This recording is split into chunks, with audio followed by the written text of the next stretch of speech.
नमस्ते। उत्तर प्रदेश के हाथरस में घटना घटती है और उसको लेकर के तमाम लोगों के उसके पक्ष में विपक्ष में दी जा रही जानकारियाँ या ये कहें कि उनके अपने जो भाव हैं उसको सुनने के बाद मन में आता है हम बहुत पाखंडी हैं। हर घटना और बात को अपने तहीं उसका मायने निकाल लेते हैं और ख़ुद को एक दूसरे से श्रेष्ठ बताने के लिए कुछ भी तर्क देने से गुरेज नहीं करते। तभी तो हाथरस में एक सत्संग के बाद हुई भगदड़ में काल के गाल में समा जाने वालों के प्रति संवेदना व्यक्त करने की बजाय हम खोजबीन इसकी कर रहे हैं कि सूरज पाल उर्फ भोले बाबा कौन हैं, वो कहाँ के रहने वाले हैं, उनका इतिहास भूगोल क्या है, वह पुलिस में नौकरी करते थे तो कहाँ कहाँ क्या क्या गड़बड़ किए हैं। कहा जा रहा है कि कथित भोले बाबा के विरुद्ध किसी महिला ने यौन शोषण का आरोप भी लगाया था, जिसके कारण उन्हें नौकरी से बर्खास्त कर दिया गया।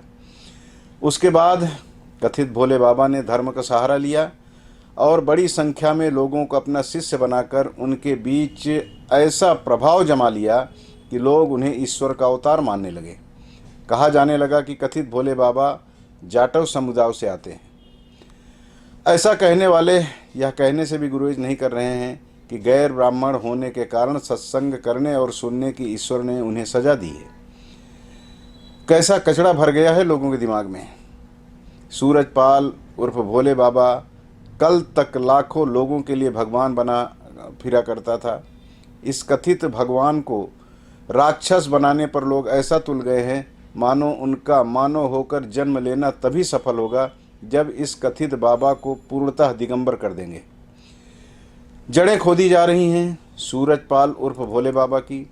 किस पार्टी से उनका ताल्लुक़ है, कौन कौन नेता उनके यहाँ आना जाना करते हैं, कितनी प्रॉपर्टी इस कथित बाबा के पास है, और भी तमाम अलग अलग जानकारियाँ लेकर खबरिया चैनल और अखबार लोगों के सामने प्रस्तुत हो रहे हैं। मेरा यह मानना बिल्कुल नहीं है कि किसी बड़ी घटना पर उसके जिम्मेदार लोगों के चरित्र, उनके रहन सहन, उनके व्यक्तित्व और कृतित्व का पोस्टमार्टम न किया जाए। लेकिन यह मानना जरूर है कि अगर किसी की जाति या धर्म के आधार पर रणरोमन किया जाता है तो इसे भी मैं उचित नहीं मानता।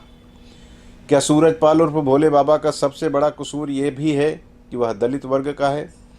क्या सोशल मीडिया पर उल्टी करने वाले उन घटनाओं पर दृष्टिपात नहीं करेंगे जिसमें दोषी वह लोग थे जिन्होंने धर्म का ठेका ले रखा है?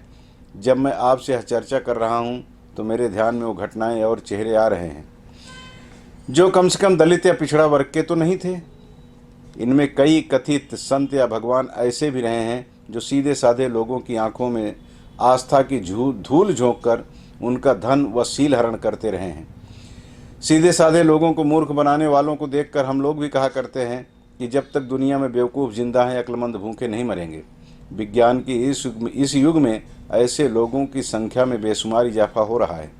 खैर, सूरजपाल उर्फ भोले बाबा ने अथवा उनके अनुयायियों ने जो गलती की है वह अक्षम्य है। इसकी उन्हें सज़ा अवश्य मिलनी चाहिए, लेकिन उनकी सिर्फ जाति देखकर उनके या उनकी जाति वालों पर प्रहार करना उचित नहीं है। समाज के तथाकथित ठेकेदारों को इस पर भी विचार करना चाहिए कि उनका धार्मिक या जातिगत विस्वाण कहीं प्रत्यक्ष परोक्ष रूप से उनके ही सनातन धर्म को क्षति तो नहीं पहुंचा रहा है। कहीं इस घटना की आड़ में दुनिया के सबसे प्राचीन धर्म सनातन को हानि पहुंचाने के लिए जो लोग सक्रिय हो गए होंगे उनके हम भी तो हमराही नहीं हो रहे हैं। जो शक्तियां धर्म या जाति के आधार पर भारत की एकता को खंडित करने की कोशिश सदियों से कर रही हैं उनका हम जाने अनजाने साथ तो नहीं दे रहे हैं। अगड़ा पिछड़ा दलित अल्पसंख्यक का जो खेल इस वक्त हमारे देश में खेला जा रहा है, कहीं हम भी तो उसका हिस्सा नहीं बन रहे हैं? मेरे इस उद्गार पर विचार अवश्य करिएगा। नमस्कार।